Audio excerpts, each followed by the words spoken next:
bonjour Eric. Je vois que tu nous as mis une chouette photo. Bienvenue Eric, installe-toi confortablement et peut-être peux-tu commencer par te présenter un petit peu toi en tant que personne humaine, qui es-tu? Bon, bah, écoute, je vais me présenter, j'ai fait un petit topo comme ça, je bafouillerai pas de trop. Donc je m'appelle Éric Bacala, donc je suis, enseignant dans l'école primaire. J'habite dans la région parisienne, à l'ouest de Paris. Je suis passionné de jeux, au point d'avoir d'ailleurs passé une année de formation pour passer un master en sciences du jeu à Paris 13, il y a quelques années, une dizaine d'années à peu près. Donc je crée des jeux depuis une bonne vingtaine d'années et donc j'ai pas mal de protos en réserve.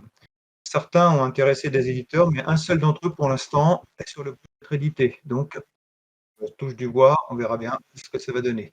Croise les doigts. Voilà, sinon, bah, je participe beaucoup au festival. Ce festival-là de Bruxelles, là, ça fait la troisième fois bon, bah, j'y reviendrai parce que c'est un de mes préférés.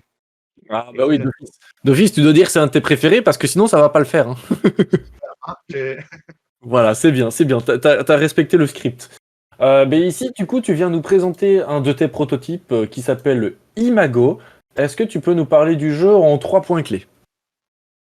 alors, rapidement, il y a trois mécanismes complémentaires.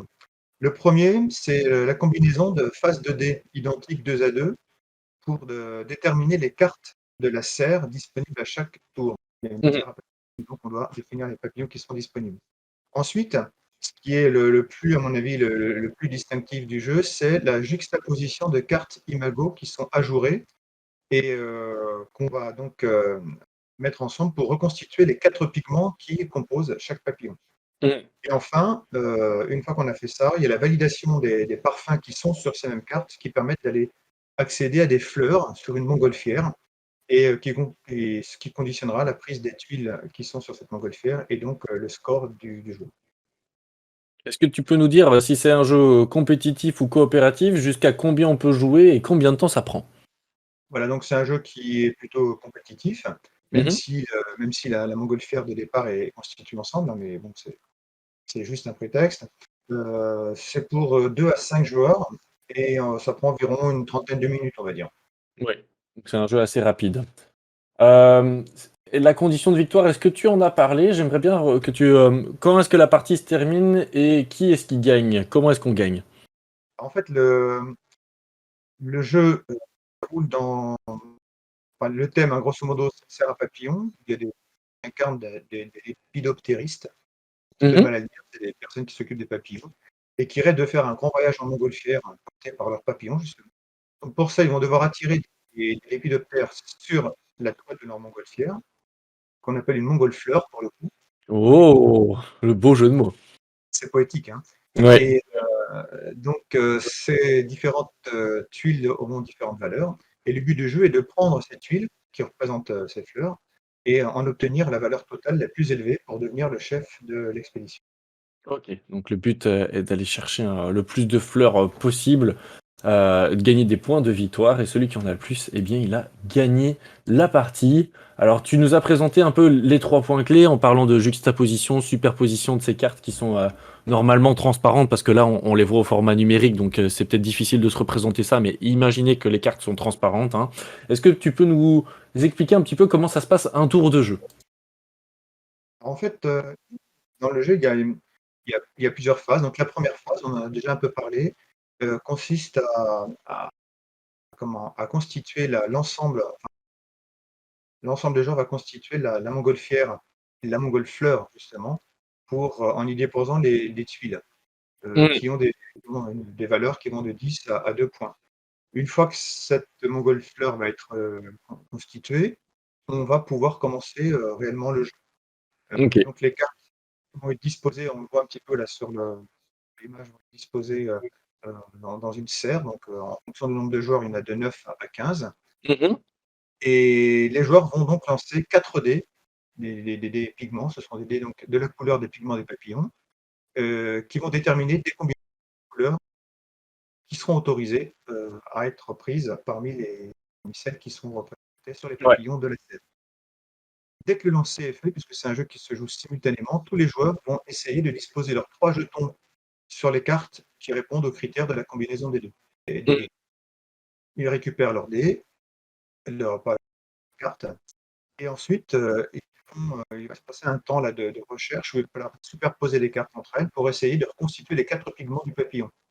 Et à ce moment-là, dès qu'une carte a ces 4 pigments, on va essayer de, comment tenir compte aussi des couleurs des fleurs qui sont autour de cette carte-là et qui correspondent normalement, si on a bien fait notre papillon, à celles qui sont sur la montgolfière.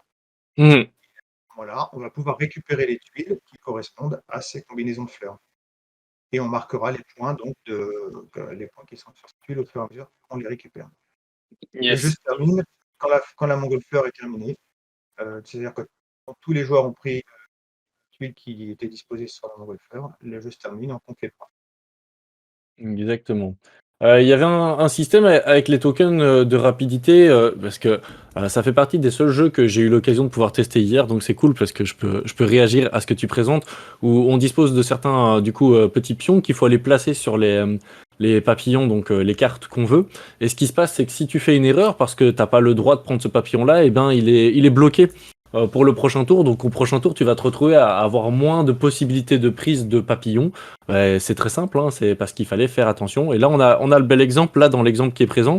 Vous avez le dé bleu et le dé vert où c'est le même symbole, c'est-à-dire que tu peux aller chercher un papillon où il y aurait dessus des ailes qui seraient de couleur bleue et verte, et on en voit qu'il y en a un, justement, il y en a au moins un, tandis que le jaune et le rouge, comme il n'y a rien qui correspond à eux, on ne peut pas aller les chercher. Voilà, exactement, merci, c'est l'avantage d'avoir pu jouer avec toi avant, comme ça tu peux compléter ce que je n'ai pas dit. Ah oui, mais non, mais t'inquiète pas, il y a aucun problème.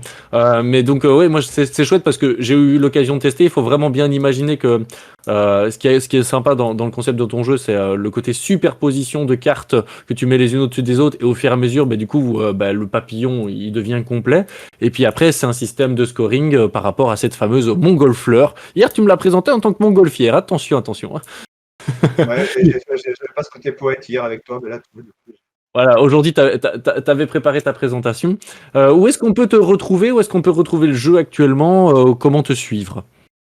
Bah alors, pour là, il y a pas en fait, grand moyen de me suivre si ce n'est sur éventuellement une adresse mail, mais j'ai pas de site, j'ai pas de choses comme ça qui sont dédiées au jeu.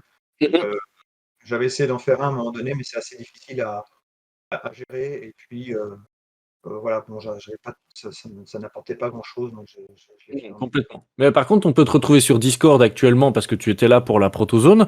C'est Eric, vous avez le truc auteur, et c'est le jeu Imago. Donc vous savez très facilement pouvoir le trouver. Et justement, aussi, il est disponible sur Tabletop Simulator, il me semble. Oui, tout à fait, ouais. Et c'est toi qui l'as monté sur Tabletop Simulator? Oui, bah, du coup, là, je suis monté en compétence, hein, sur les comme on dit, sur les outils numériques. Là, j'avais pas c'est pas du tout ce fonctionnement-là.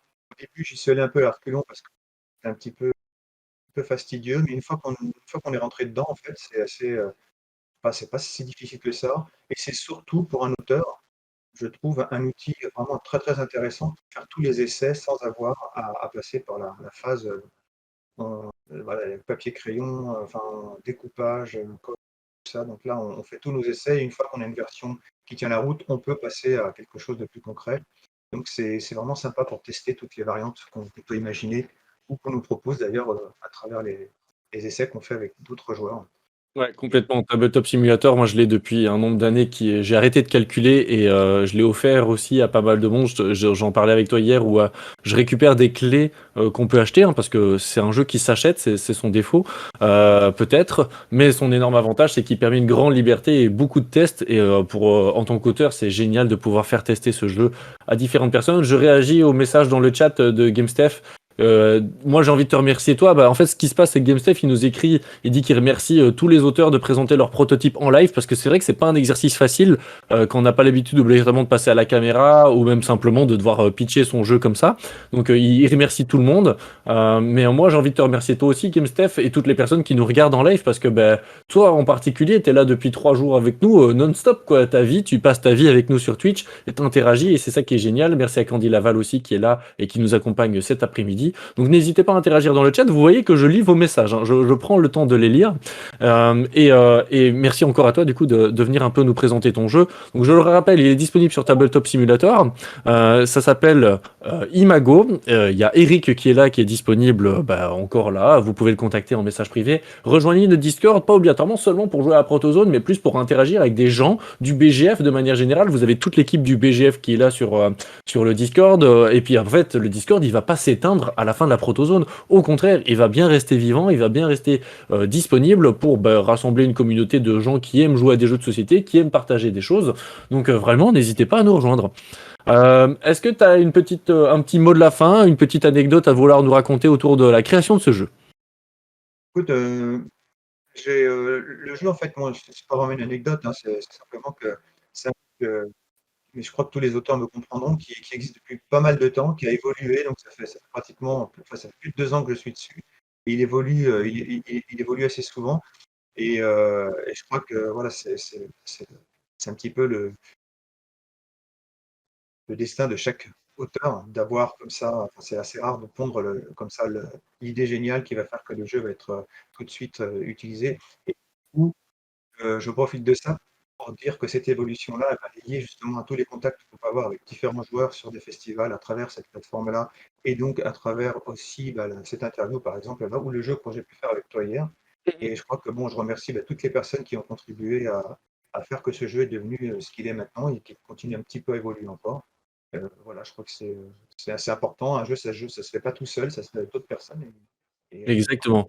Je Et ne voilà. cesserai jamais de dire jeu de société. Donc, par principe, c'est prévu pour être joué à plusieurs en société et partager un bon moment ensemble. Et n'hésitez pas, que ce soit toi, Eric, mais aussi les autres auteurs ou même vous qui regardez peut-être ce live, à me contacter. C'est avec plaisir que je jouerai à votre jeu et que je vous donnerai quelques conseils, quelques avis en tant que game designer aussi de mon côté. C'est avec plaisir que je partage mon expérience avec vous-même. Donc n'hésitez vraiment pas à me contacter, Cléonis. Je suis normalement assez facile à trouver sur les réseaux sociaux. Encore une fois, merci Eric d'être venu nous présenter le jeu. Du VGF.